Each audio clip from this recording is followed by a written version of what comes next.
Okay, we're going to Tony Gosling, great reporter from Bilderberg.org. He's been popping in on a lot of international television, giving his inside breakdown from his sources on what's really behind the whole News Corps scandal in England. Then I'm getting back into gold above 1,600 as debt default fears simmer. The banksters threaten to get rid of U.S. credit rating. That's a complete fraud. We're have already defaulted. That's all coming up. Silver going above $40 an ounce because the banksters are signaling dollar devaluation. That is all coming up. Wayne Paul, himself a CPA, and, of course, brother of Ron Paul will be joining us coming up at the middle of the second hour. We'll also have open phones coming up in the second hour and a ton of news. Military news. CIA veteran Robert Baer predicts September is Israel-Iran war. It is all coming up.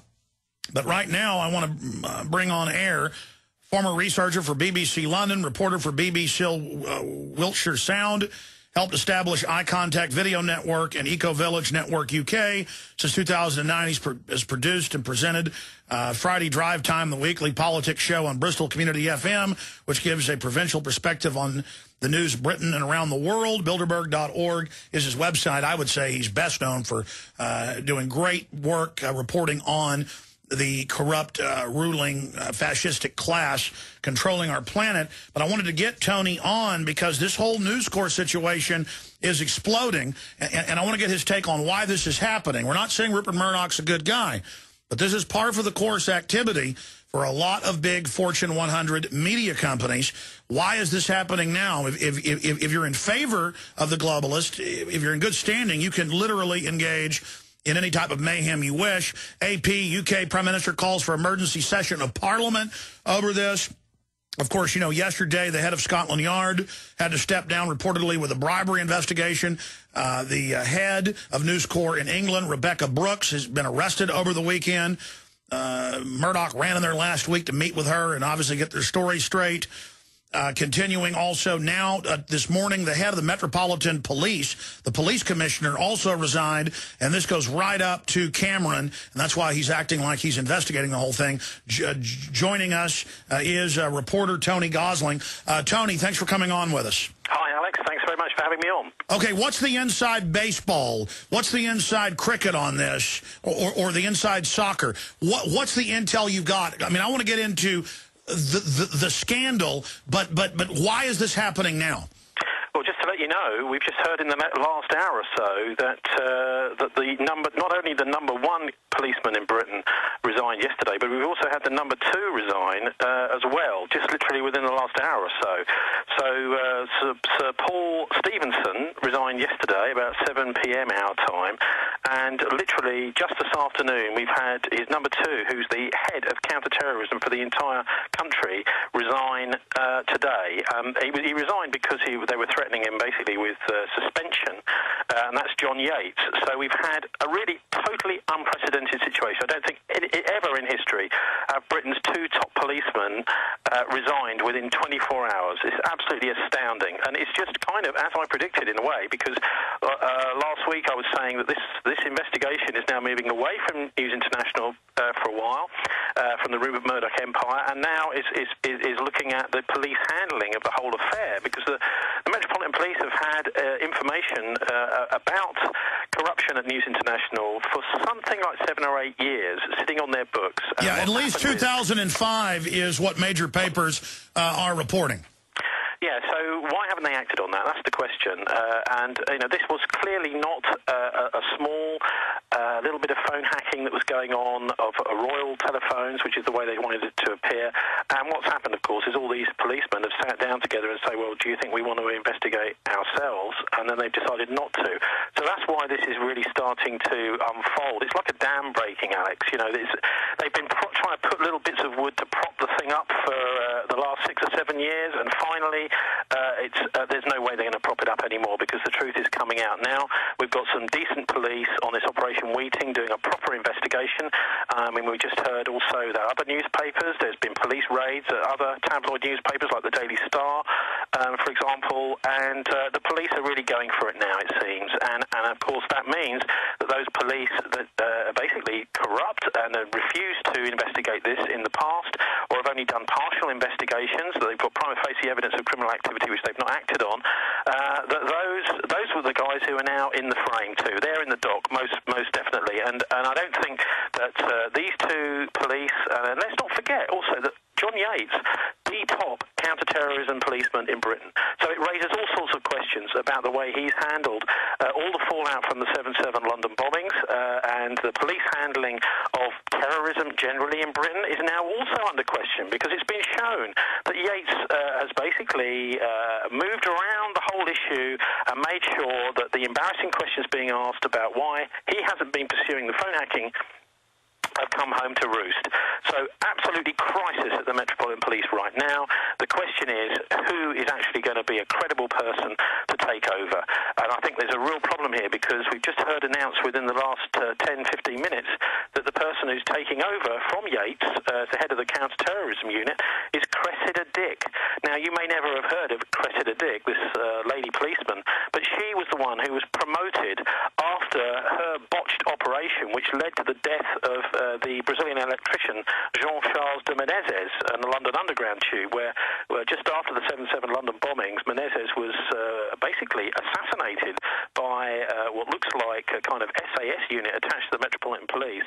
And Cressida Dick presided over the killing of Jean-Charles de Menezes.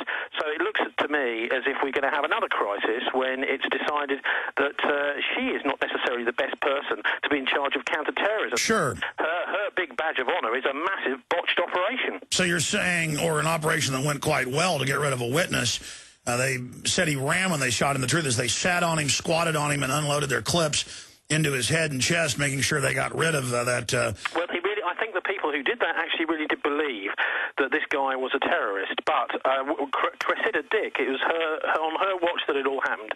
She was Gold Commander on that operation, and Peter Powell was the guy that brought in, this is the 7/7 chap, who was the guy that brought in this bronze, silver, Gold Commander system, which there's been a lot of questions over at the Metropolitan Police. That's right. He was the former spokesman of Scotland Yard. He went on ITN that day during the bombings, right after them, and said, it's quite remarkable. We had a drill of the exact same bus and exact same trains at the exact same locations at the exact same time. It's quite incredible. Yeah, he's a bit of a sort of spooky figure. You can imagine him kind of waltzing across the screen in some kind of 1970s horror film, I think. You know, he's a very strange character. There's also a lot of criticism of John Yates and Sir Paul Stevenson, who was the chief of the Metropolitan Police, who resigned yesterday, for actually hiring what turned out to be basically crooks into the public relations department at Scotland Yard. So, Alex, this is really unfolding now, and I don't think, I mean, there are big cracks appearing in the dam, and it hasn't actually finished breaking yet. This has got a long way to go still. Okay, well, listening to you, Tony, I know you're right there in England and are a journalist and know a lot of these players, so I respect your view on this. And I agree this should all be investigated. My problem is, as you were just alluding to, it's like shark teeth. You get the head of Scotland Yard, you get the police commissioner and others having to step down reportedly because of the cover-up, and then into their place rolls another row of people that are just as unsavory. And so that's the issue here. We know that they've known for at least 6.5, 7 years about this, and then it goes a lot deeper than just phone hacking. The information that's come out is that they have MI5, MI6, and local police spying on members of parliament to then use dirt on them for blackmail. That's the inside baseball that I've been told, but I didn't want to go public. See, this is not MI5 and MI6, Alex. This is private investigators who are actually, some of them are maybe ex-police or ex-security services. But contractors, mercenaries. Legal rights as the security service do. I don't think, most people don't have a problem with having a kind of official spy agency that actually does see as its role national security to make sure. No, but Tony, my point is, just to interject. People are not like that. They are actually just private hired guns who've been hired by News International to do something criminal. No, I understand that, but what I'm saying is it's come out multiple times in the last few years, over and over again, that MI5 has been spying on members of parliament. And so that was the issue I was raising. Now let's go back. Let's go back to the New York Post. That's also owned by Murdock. It's come out. That was his big flagship New York paper till he got the Wall Street Journal. That the page 6 would basically threaten to print dirt about people unless they got money.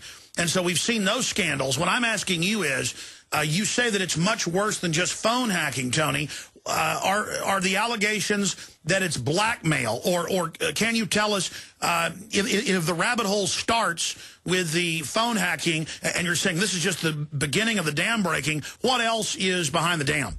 Well, certainly there's now also evidence that live phone calls have been illegally listened into by rich and powerful people. There's quite a lot of evidence coming out that private information has been got by blaggers. And, of course, what David Cameron is trying to do, because let's not forget, we've got the Prime Minister in the frame here too, because he hired Andy Coulson, who was the editor of the News of the World at the time all this was going on. Sure, he's involved. To be his private helper with regards to the press, his press secretary, right the way through the run-up to the last year's election campaign and right up till recently when Coulson resigned. I mean, you know, this is... I don't know if you realise, but actually Cameron is at the moment out in South Africa, which is a weird place. I mean, I get alarm bells ringing in my head. Cameron must be sitting out in South Africa saying, "Oh my God, what am I doing here? You know, I need to be back home to try and control this crisis." And I wonder whether there's it's ironic, isn't it, that there is also this skeleton in David Cameron's closet that back in 1991, at least if you go to Peter Eyre's blog, I don't know if you know that, but he's a former NATO intelligence chap, Peter Eyre's blog explains that Cameron, before he became Prime Minister, before he became leader of the Conservative Party, did a little deal with Arms Corps in South Africa, who had 10 nuclear weapons that they wanted to get rid of, and 3 of those nuclear weapons, apparently by Cameron, were sold in order to raise money for the Conservative Party. Now, this sounds incredible, but if you go to Peter Eyre's blog, Eyre, you'll see the whole story there. 3 nuclear weapons lost. And I remember that, and wasn't Israel involved in the background, too? That's right, absolutely right, Alex. Yeah, you don't miss a trick. And there was also race-specific bioweapons associated with another subgroup, but sorry. So I imagine that David Cameron out in South Africa today is just literally trembling in his boots.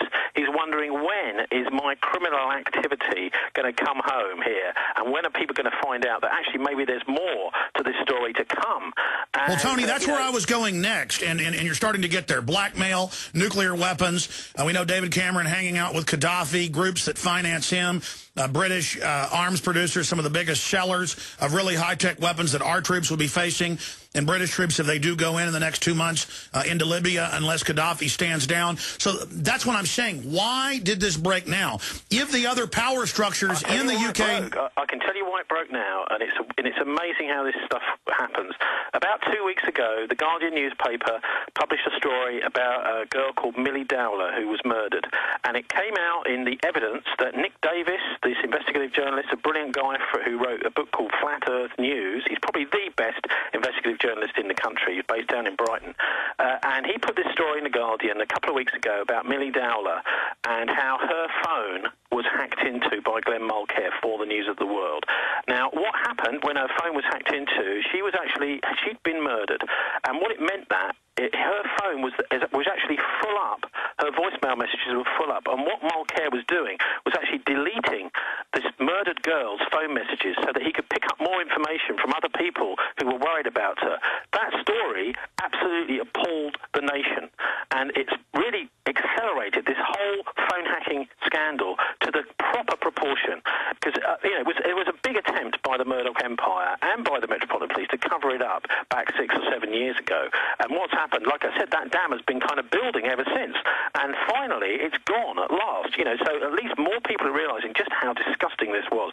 Hacking into the phones of the victims of the 7/7. And so this is how they got Al Capone, was on tax evasion, not the murders. And clearly the police cover-up, the bribes now coming out. I think what's happened is you've got an establishment in Britain. I don't know, how these things really work, but you've got a big establishment, which is not necessarily, it's generally right-leaning conservative, but many people in the Conservative Party are not happy at all with the example that David Cameron is making as a Conservative Prime Minister.